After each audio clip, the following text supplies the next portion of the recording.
Baik, selamat pagi Ibu, selamat pagi teman-teman. Kami mahasiswa semester 5 jurusan Administrasi Bisnis FISIP Undana Kupang.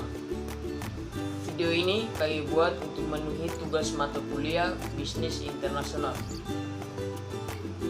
Kami dari kelompok 5 akan mempresentasikan hasil diskusi kami dengan materi Sistem Moneter Internasional dan Neraca Pembayaran.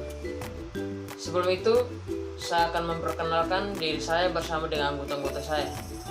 Saya pemateri pertama, Nikolaus Rixius Jogo. Saya selaku pemateri kedua atas nama Tania Novelen Ade. Nama saya Shelin Tanggo.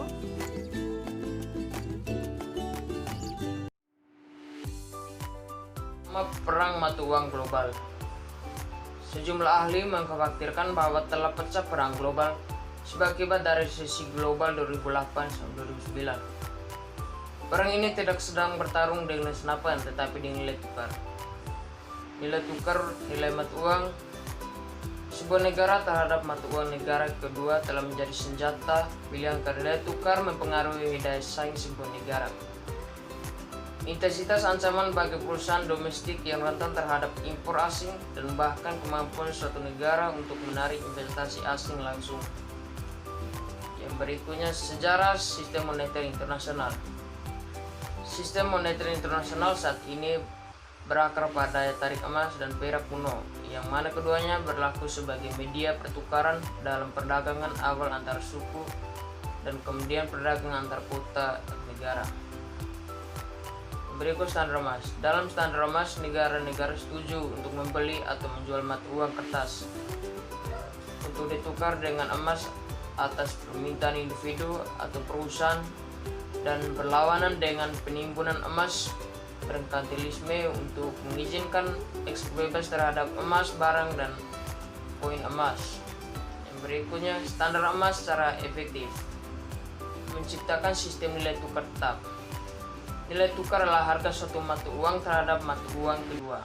Dalam sistem nilai tukar tetap, harga suatu mata uang tertentu tidak berubah secara relatif terhadap mata uang yang lain. Standar emas menciptakan sistem nilai tukar tetap karena setiap nilai tukar tetap karena setiap negara terikat atau dipatok nilai mata uangnya dengan emas. Berikut runtuhnya standar emas. Selama Perang Dunia I, emas berbasis sterling telah runtuh. Sebagian besar negara, termasuk Amerika Serikat, Inggris, dan Prancis mengadopsi kembali standar emas pada tahun 1920-an, meski dengan tingginya tingkat inflasi, pengangguran, dan ketidakstabilan politik yang sedang menghancurkan Eropa.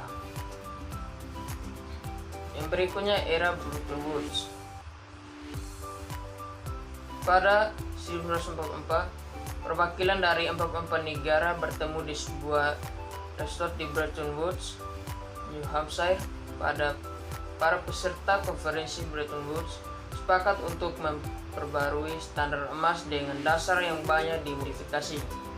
Mereka juga sepakat untuk menciptakan dua organisasi internasional baru yang akan membantu membangun ekonomi dunia dan sistem moneter internasional yang meliputi: yang pertama, Bank Internasional untuk Rekonstruksi dan Pembangunan, Bank Internasional untuk Rekonstruksi dan Pembangunan, atau International Bank for Reconstruction and Development adalah nama resmi dari Bank Dunia atau World Bank.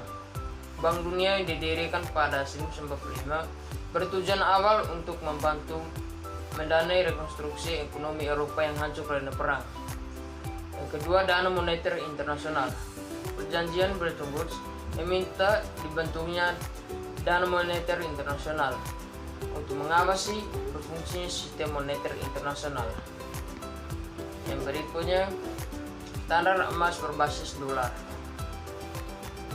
IMF dan Bank Dunia memberikan kerangka institusional untuk sistem moneter internasional pasca Perang Dunia II. Para peserta Bretton Woods juga menangani masalah mengenai bagaimana sistem tersebut berfungsi dalam praktik.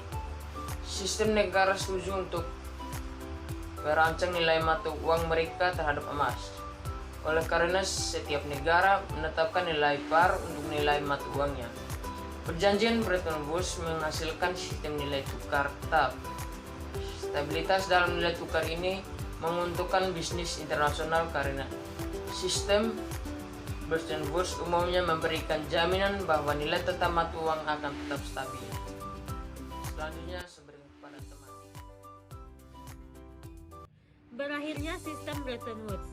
Perjanjian ini bekerja dengan baik selama pesimisme terhadap ekonomi suatu negara yang bersifat temporer. Tetapi jika sebuah negara mengalami permasalahan ekonomi makro struktural, kesulitan besar dapat muncul.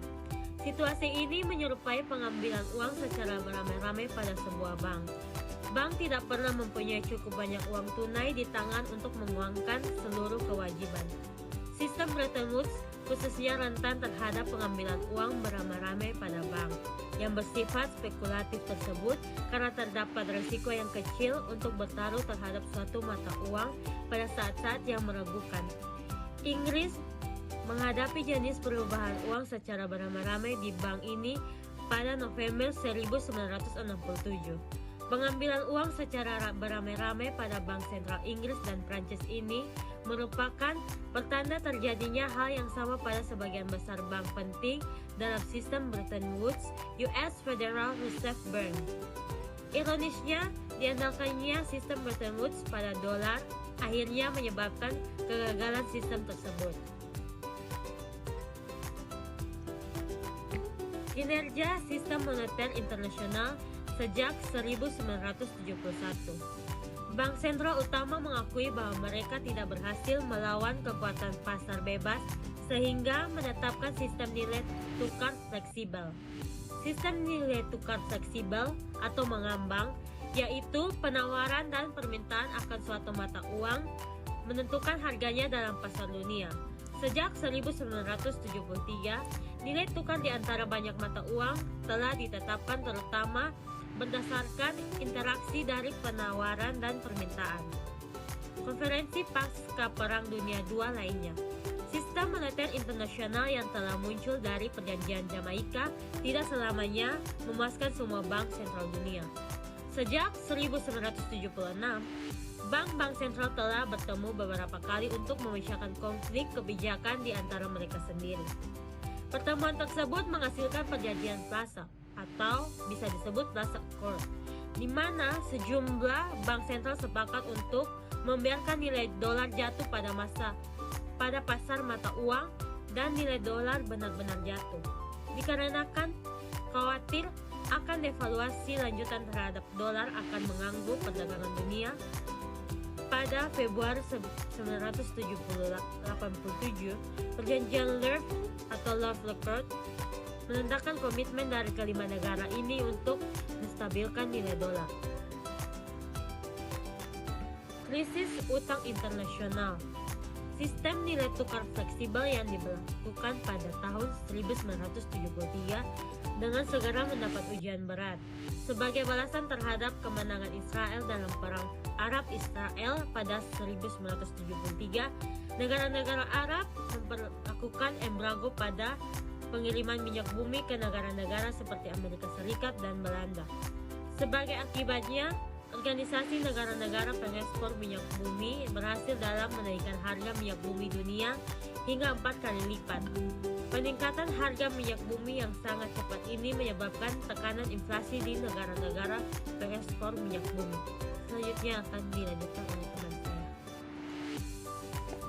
Baik, selanjutnya sistem akuntansi BOP. Sistem akuntansi BOP adalah suatu sistem pembukuan entry ganda yang dirancang untuk mengukur dan mencatat semua transaksi ekonomi antar penduduk satu negara dan penduduk semua negara lainnya selama periode waktu tertentu. Ada 4 aspek penting dari sistem akuntansi BOP. Yang pertama, sistem akuntansi BOP mencatat transaksi internasional yang dilakukan selama periode waktu tertentu, sebagai contoh 1 tahun. Yang kedua, sistem akuntansi BOP mencatat hanya transaksi ekonomi saja, transaksi yang melibatkan sesuatu yang bernilai moneter. Yang ketiga, sistem akuntansi BOP mencatat transaksi antara penduduk satu negara dan penduduk semua negara lainnya. Dan yang keempat, Sistem akuntansi BOP merupakan sebuah sistem entry ganda.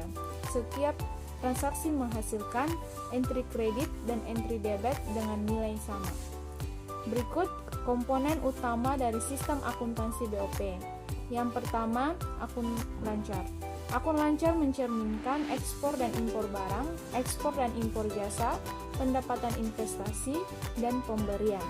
Yang kedua, akun modal. Mencatat transaksi modal, pembelian dan penjualan aset antara penduduk satu negara dan penduduk negara lain yang meliputi investasi asing langsung dan investasi portofolio asing. Yang ketiga, akun cadangan resmi. Mencatat tingkat cadangan resmi yang dimiliki oleh suatu pemerintah nasional yang meliputi simpanan emas, mata uang konvertibel, SDR, dan cadangan di IMF. Yang keempat, akun kesalahan dan kelalaian. Perbedaan statistik yang diakibatkan dari transaksi yang ingin disembunyikan pelakunya dari pejabat pemerintah. Jadi akun pertama yaitu akun lancar dan akun modal mencatat pembelian barang, jasa, dan aset oleh sektor swasta dan pemerintah. Akun cadangan resmi mencerminkan dampak campur tangan bank sentral dalam pasar valuta asing. Akun yang terakhir, kesalahan dan kelalaian, menangkap kesalahan yang dilakukan dalam mencatat transaksi BOP. Selanjutnya, mendefinisikan surplus dan defisit BOP. Ketika sebuah negara mengekspor lebih banyak barang dan jasa daripada mengimpornya, negara tersebut mengalami surplus perdagangan. Ketika mereka mengimpor lebih banyak barang dan jasa daripada mengekspornya, mereka mengalami defisit perdagangan. Terdapat sejumlah cara untuk mengukur surplus atau defisit neraca pembayaran. Masing-masing cara mewakili perspektif berbeda pada kinerja ekonomi global suatu negara. Neraca perdagangan barang mengukur perbedaan antara ekspor dan impor barang suatu negara.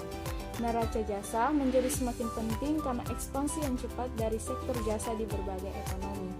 Neraca barang dan jasa mengukur perdagangan barang dan jasa suatu negara. Neraca akun lancar mencerminkan perdagangan dalam barang dan perdagangan dalam jasa, serta pendapatan investasi bersih dan pemberian. Neraca penyelesaian resmi memperlihatkan perubahan dalam cadangan resmi suatu negara. Sekian dari hasil presentasi kami dari kelompok 5.